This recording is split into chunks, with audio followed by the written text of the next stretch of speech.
You're right, I'm Matthew, and welcome back to Guided to Glory with Chelsea FC. This episode is episode 10, I believe, and this is going to be our first proper transfer special of this series. And if you haven't seen the first season, I would advise you to go back and watch it before this. As you can see, we finished fourth in the Premier League, and we're going to go into all of the season review stuff for this year as well. But let's get into it now. Now, the first thing we see here, we got our initial budget set, 3.7 million per week on the wage budget, along with 132 million in the transfer budget, which is quite a nice value to have here. And we can have a quick look at our end of season awards as well. See, Kovacic was our player of the season this year. Willian got goal of the season. Josh Kimmich got signing, and the young player was Tammy Abraham. Even though we didn't necessarily have the best season, it kind of only was them top two player of the season contenders, Kovacic and Jorginho, who really performed this season, and everyone else was probably below par. But we could also have a quick look at the stats. Jorginho was somehow our top goal scorer. Kovacic had the highest average rating and assists. Kante the highest pass completion. 20 yellow cards for Cesar Azpilicueta as well. And we can look at our season review now. So it was an okay season. We got a couple of wins in cups. We got the Carabao Cup. We got the UEFA Super Cup, which ticks two things off of our list of things to do. Champions League quarter-final, where we needed to be. Fourth in the Premier League is exactly where we needed to be as well. The FA Cup, I think, is the competition that we really need to look at going for next, though. Because in this season, as you will see in a moment, we don't necessarily have the same, a too difficult club vision for this year. A lot of it's the same, the club culture, all the same still. We don't really have any changes to the ongoing stuff as well. As you can see, qualify for the Champions League and quarterfinal of the Champions League is the same as the previous season. But we also see Kepa managed to get the Golden Glove of the Premier League this season, which was quite surprising. I didn't realise how many clean sheets he'd got, but we had a really good run in the last few games. There was only the City game between the last two episodes that we didn't get a clean sheet in, I believe. And we see the FA Cup here, and Liverpool ended up winning the FA Cup, who are the team who knocked us out, which is quite nice. And we see the Champions League, and it's Barcelona, the Spanish giants, who managed to defeat Liverpool, who knocked us out in this competition as well, in the final. We had a reasonable tournament. And the Champions League best goal of the season was our player as well. It was Willian, which was our goal of the season as well, from a Celtic game back in October. And in the Premier League, we have been given the final Manager of the Month award. After we went undefeated in the final month, we got a one draw, we won all the other games. And we see our first bit of transfer business here. And Jonathan Russell has moved on a free transfer to Leeds United. He is one of our younger players who didn't have as much potential. And another one of them, Ethan Wade, is moving to America. I think he's treble nationalityed, German, American and British, so it's English, so it's not surprising that he's going to Atlanta United too. And we see Danilo Pantic has moved to West Brom after they have paid his release clause. Unfortunately, a lot of teams were coming in for him, a lot of American teams, but we didn't bother giving him a new contract. And then we see our proper first team player leaving. He was out on loan last season, but Danny Drinkwater has made a move to Bournemouth, and he should fit into Bournemouth's team a lot better than he'd fit into our team. And we look at the Premier League review now. We see that Manchester United have won the Premier League. Southampton, Newcastle and Aston Villa are the teams who are going down this year. And there's a few teams coming up as well. And we see Tieno Ballo has joined Shrewsbury on loan for this season. But I believe the teams that have come up are Nottingham Forest, Fulham and Huddersfield Town, my hometown club. It's nice to see him beating Leeds in the playoff final. And we see another one of our players going on a free here. Marcel Lavinier, the Portuguese right back, is going on a free to Cardiff. And his potential wasn't quite good enough. But we see our first massive signing of this transfer window. We wanted a goalkeeper, and we've got a goalkeeper, and at the same time we have also weakened one of our Premier League rivals. Ederson has moved from Manchester City to Chelsea to fight for our first goalkeeper spot.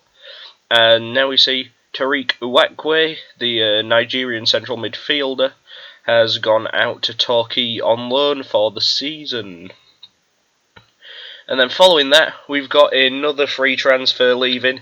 James Clark is a young right wing back, and he is going on a free to Hull City in this window. And next up, we've got Jordan Aina. He is a young Nigerian right back. He has gone out on loan to Morecambe for the season to hopefully develop a little bit more. And now we've got the transfers that were kind of already arranged, or the transfers that just had to go through. We've got Alvaro Morata, first of all. He could never play for us because he was out on loan, and then he had a transfer already arranged. He has moved to Atletico Madrid. And now we have sold Marco van Hinkel, and I think this is a really good transfer for me personally, because I managed to get a very, very good price for a player that we were never going to use, and he's had serious injury problems as well. And now we see the confirmation of the transfer that is already pre-arranged. Hakim Ziyech, the attacking midfielder, moving from Ajax to Chelsea. He should be a good starter this season. And then I decided I got rid of a lot of the players that tend to go out on loan a lot, like Izzy Brown here. Izzy Brown has moved to Vitesse, our partnered club actually, in the Eredivisie.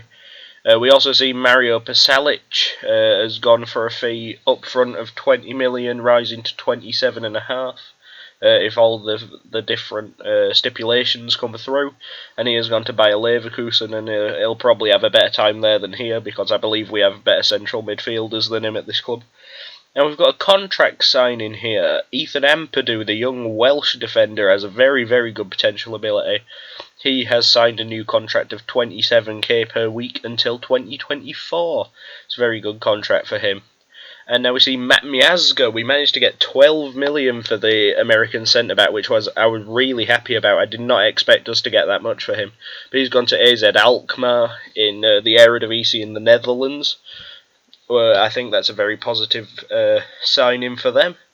And then we've got another one of our younger players signing a new contract. Dujon Sterling is a right wing back, right winger. Can play all up the right-hand side of the pitch. And he has signed an 18.5k a week contract until 2024. And now we see Victor Moses, another one of our players, going out to the Eredivisie. And he has moved to PSV Eindhoven. He was never going to get into our team. He was only rated 2-star when we sold him. And we've got Mark Guay here. He has also signed a new contract with us. The centre-back here. He is on a 14.75k a week deal until 2024 now. He has very good potential ability. And we see Billy Gilmore, the Scottish centre midfielder, who has made his first Scottish appearance since we have taken over this Chelsea team. He has gone out on loan to Sheffield Wednesday for this year, rather than up in the Scottish Premier League. And we've made a second big signing of the season. It's Gabriel Barbosa, the Brazilian. Usually a right winger, however, we are going to be using him as a striker this season because I believe that's where he fits into our system. And then we had a decent offer come in for Emerson. So Beijing Guan in China have signed Emerson off, which means we will now need a new left back as well. And now we see Pierre-Emmanuel Ekwalimbe is the young French centre-back or defensive midfielder. He has gone out on loan to Doncaster Rovers for the year to hopefully gain a bit more experience and first team playing time. And we now see another new contract for one of our youngsters, 11.75k until 2024 once again, for the attacking midfielder Faustino Angerin, who has a very, very good potential on this game that hopefully we will end up getting out of him. And we will see Swansea are signing one of our young players here, Luke McCormick. He's one of the players that I just kind of let go in the end. They came in with a hell of a lot of offers for him, and eventually I decided to let him go. But we now have our left back, a replacement for Emerson. David Alaba has come in. We've paid his release clause of 82 million from Bayern Munich. He's a 4-star player and should fit into our squad very well at that left back position. But now, as we brought in a new striker in Barbosa, we could get rid of one of our old ones, and we have cashed in on Michy Batshuayi for 23.5 million, I believe. He has moved to Hertha Berlin in Germany. And now we see Leyton Orient are getting our player Daniel Simiu, the Cameroonian centre-back, on loan for the season, so he can hopefully go there and develop a bit more into a bit better player.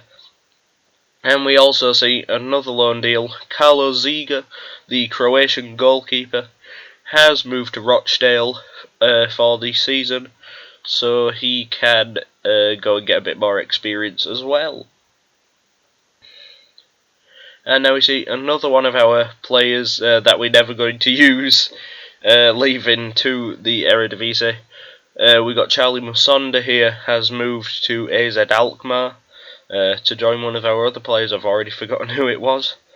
And we see one of our new contract players, Mark Guay. He has gone out on loan to the newly relegated Newcastle United in the Championship on loan there.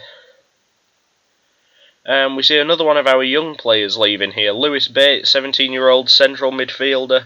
Everton came in with a decent offer for him, so I decided to let him go. He's not particularly good. He's a reasonable young player, but he's not particularly good. And we've also got rid of another bit of deadwood here. Lewis Baker has moved to Galatasaray for £3.1 million. We were never going to use this man. He was in our squad all last season and didn't even get on the bench, I believe. And then we see Juan Castillo, who is a left wing-back / left midfielder from the Netherlands, and he has moved to Salford on loan for the remainder of this season.